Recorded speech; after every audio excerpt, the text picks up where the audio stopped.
어느 그 TV 프로그램에서 퀴즈를 이제 내는 프로그램이었어요. 한 300명 정도에게 이런 질문을 했습니다. 만약에 당신들이 일제 강점기에 태어났다면 당신들은 독립군이 되었을 것이다 라는 질문을 했어요. 그러면 거기에 되겠다, 예, 아니면 아니요, 이렇게 답을 하라고 했는데요. 무려 몇 명이 독립군이 되겠다고 한 줄 아십니까? 300명 중에 89명이 독립군이 되겠다라고 했다는 거예요.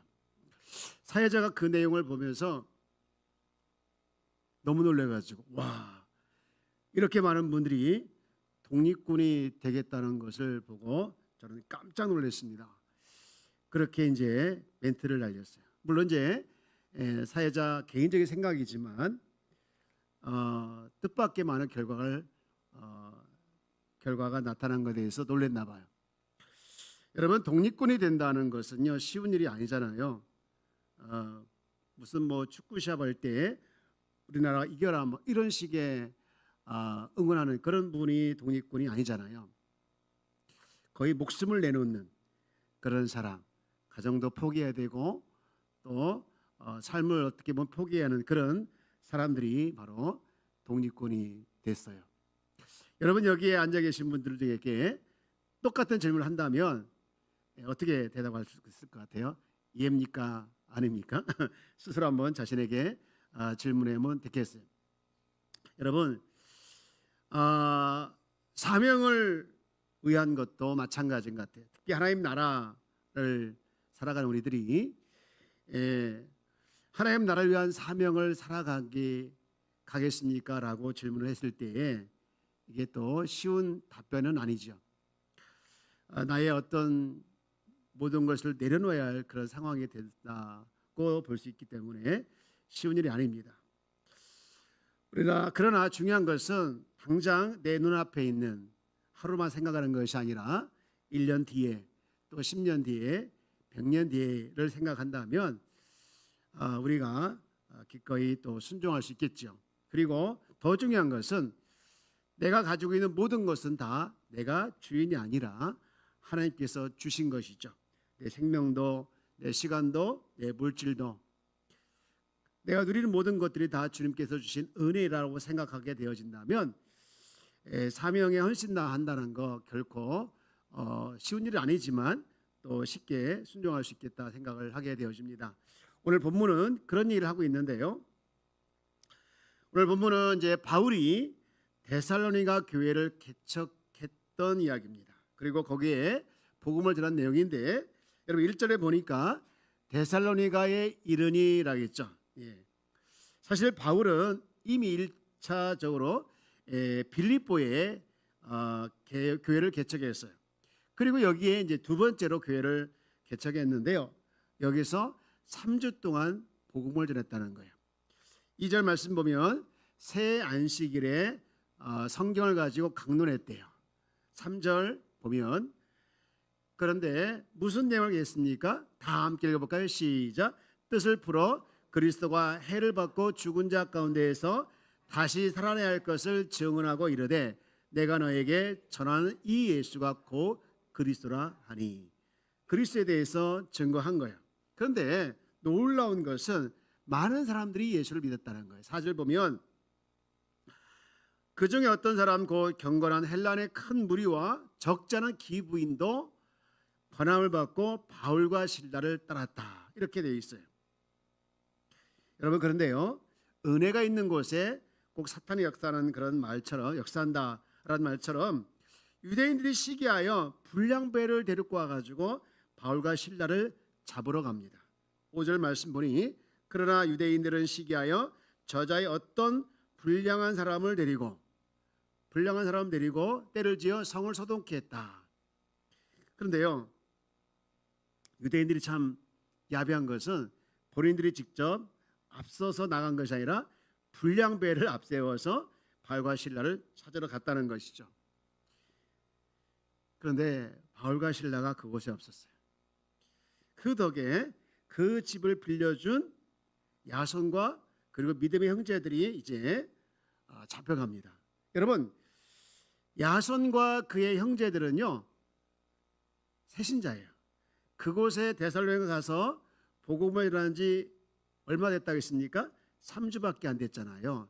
그러니까 3주 만에 그들이 예수를 믿고 신앙생활 하신 분들이에요. 여러분, 근데요 이 시기하는 유대인들이 불량배를 데리고 와가지고 바울과 실라를 잡으면서 그들의 제목이 뭔지 아십니까? 6절 보니까 뭐라고 되어 있습니까? 6절에 6절에 뭐라고 되어 있죠?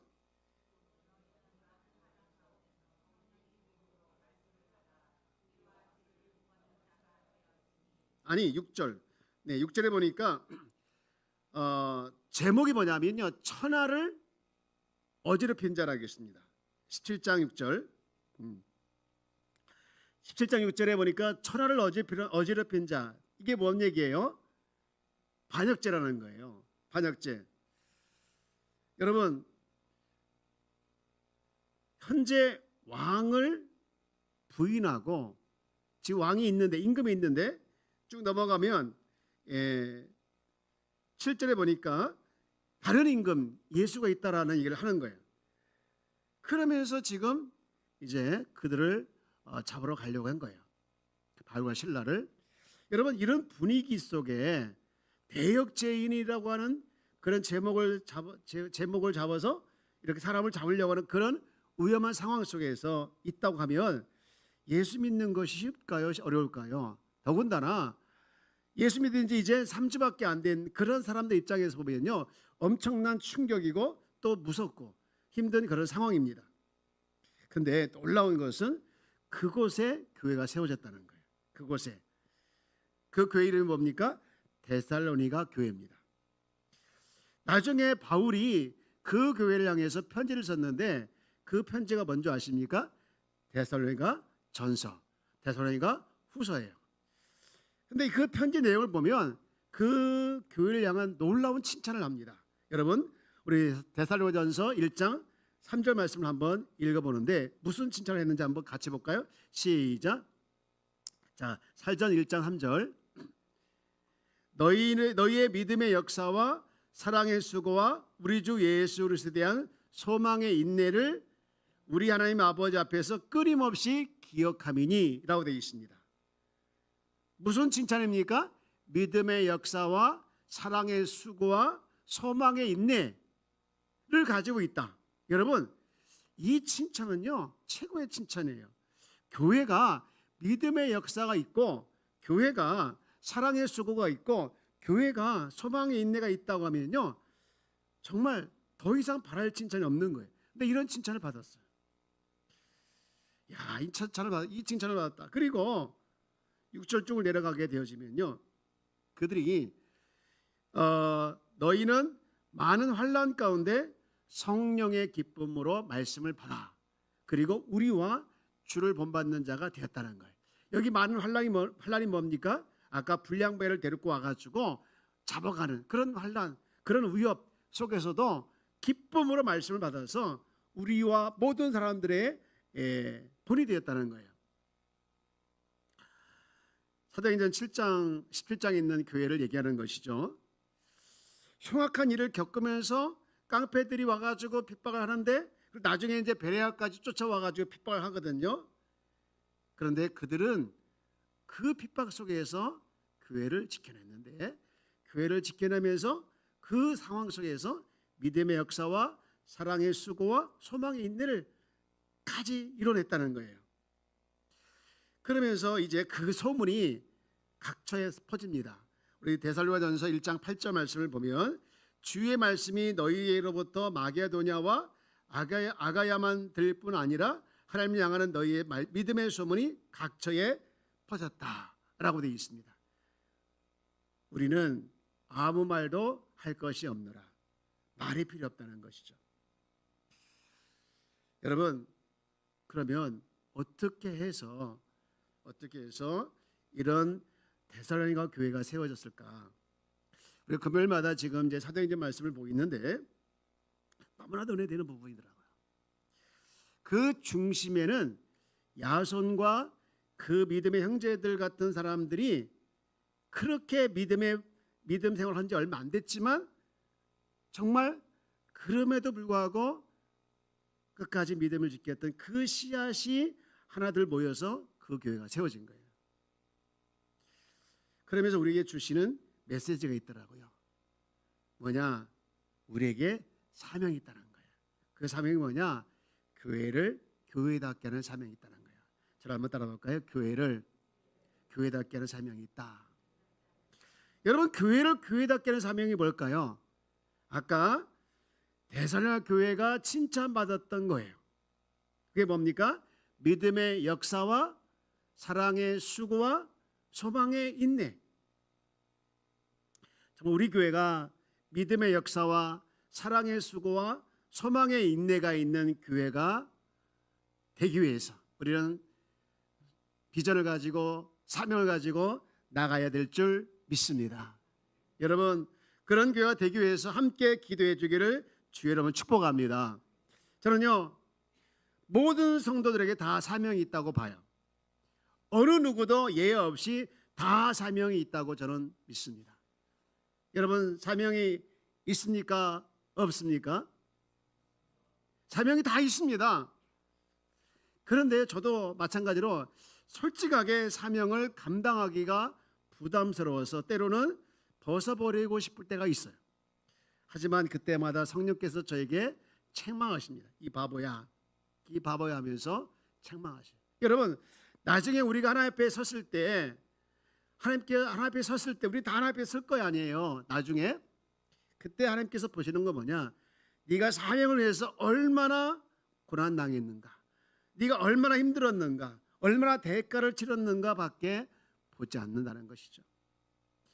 오늘 본문에서 나오는 이 야손의 입장을 한번 생각해 보면 여러분 어떻습니까? 야손 많이 들어보셨죠? 야손. 근데 야손은요, 야손의 입장에 봤을 때 그는요 잘못한 게 하나도 없더라고요. 잘못했다면, 굳이 잘못한 걸 찾는다면 그 집을 빌려준 거예요. 그래서요, 그런데 바울과 실라 대신 붙잡혀 가잖아요. 붙잡혀 가면서 마음만 먹으면 자기는 잘못한 게 하나도 없다고 이렇게 항변할 수도 있고, 또 바울과 실라가 있는 곳을 가르쳐 줄 수도 있고, 그리고 더군다나 지금 시기에서 유대인들이 와가 잡잖아요. 나 예수 안 믿겠다 할 수도 있었어요. 그러나 그는요 다 함구합니다. 바울과 실라가 있는 곳도 말하지 않고 예수 안 믿겠다는 말도 하지 않고 오히려 고난을 달게 받고 갑니다. 무엇이 이렇게 야손을 고난을 달게 받게 했을까? 그 이유가 3절에 나옵니다. 사도행전 17장 3절 말씀을 한번 읽어볼까요? 시작. 뜻을 풀어 그리스도가 해를 받고 죽은 자 가운데서 다시 살아날 것을 증언하고 이르되 내가 너에게 전하는 이 예수가 곧 그리스도라. 무슨 얘기입니까? 야손은요 주님을 만났기 때문에 그랬어요. 야손이 만난 분은 주님이에요. 십자가 복음을 만난 거예요. 그러니까 고자질을 할 수 없는 것이고, 그리고 더군다나 다른 것을 같다고 말할 수도 없는 것이죠. 오히려 그는요 눈물 흘리면서 기도했을 겁니다. 주님, 바울과 실라가 잘 도망갈 수 있는 시간을 허락하여 주옵소서. 또 자기를 잡으러 오는 저 불량배들이 너무 모르니까 주님 용서해 주옵소서. 여기 데살로니가 지역에 살고 있었잖아요. 야손이. 그 지역의 불량배들 다 알아요. 그런데 자기를 핍박하는 것을 보면서 하나님, 저들이 지금 모르니까 저런 짓을 하고 있습니다. 저 영혼을 불쌍히 여겨 주옵소서. 수요일 날 제가 성경 공부를 하는데 우리 강천호 성도가 그런 말을 해요. 자기는 교회라는 게 너무 좋대요. 너무 좋고 또 뭐가 좋냐면요, 노방전도라는 게 그렇게 좋대요. 자기 적성에 맞대요. 제가 볼 때 적성이 안 맞는 것 같이 보이는데 그분은 자기 적성에 맞대요. 이렇게 전도제를 주면 잘 받는 사람도 있는데 안 받는 사람이 있대요. 특히 이렇게 주면 탁 친대요. 탁 치면요 그냥 자기도 모르게 웃음이 나온대요. 그 이유가 뭐냐? 몰라서 그런 거지. 진짜를 몰라서 그런 거지 하면서 그냥 웃음이 나온다는 거예요. 제가 그 말을 들으면서요 은혜를 받았다니까요. 은혜 받았어.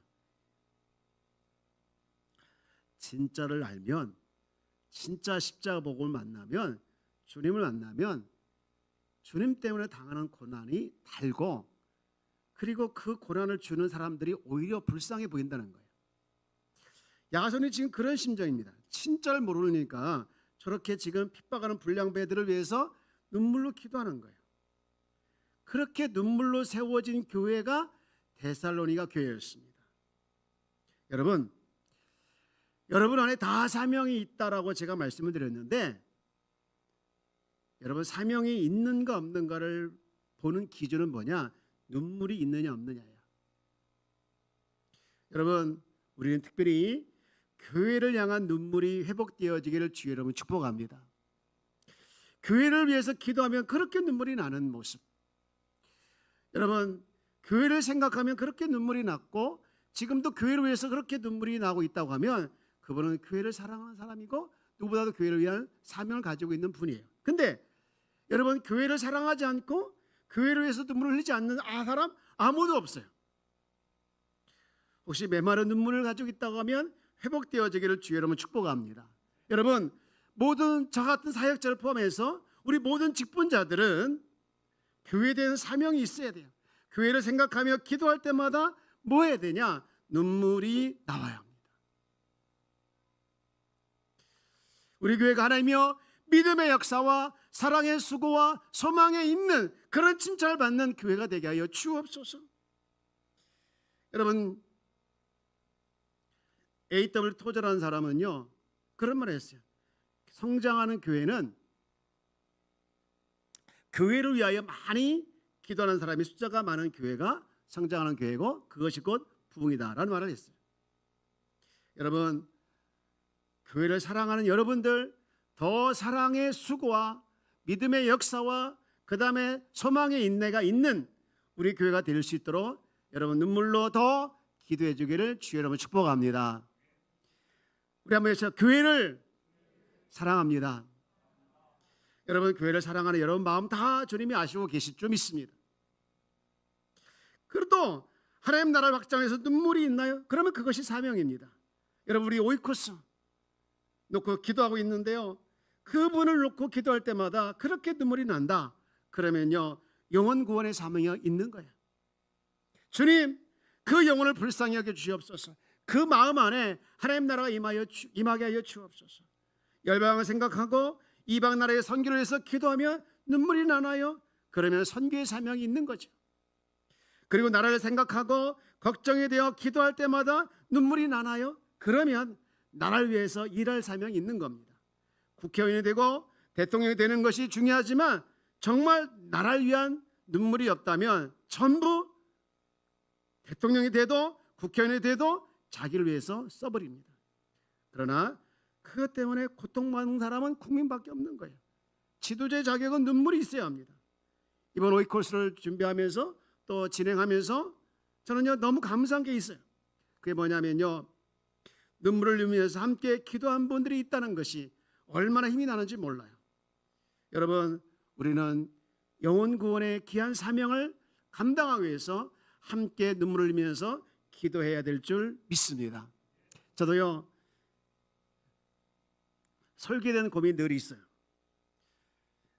모든 성도에게 이제 은혜를 끼칠 수는 없지만 그런 한 가지 분명한 것은 설교를 준비할 때 눈물을 흘리면서 준비할 때 기도하면서 눈물을 흘리면서 기도하고 준비할 때에 은혜 받았다는 분들이 이따금씩 있더라고요. 제가 은혜 받았습니다라는 소리를 듣기 위해서 설교를 하지 않지만 그러나 분명한 것은 눈물의 차이를 제가 늘 느껴요.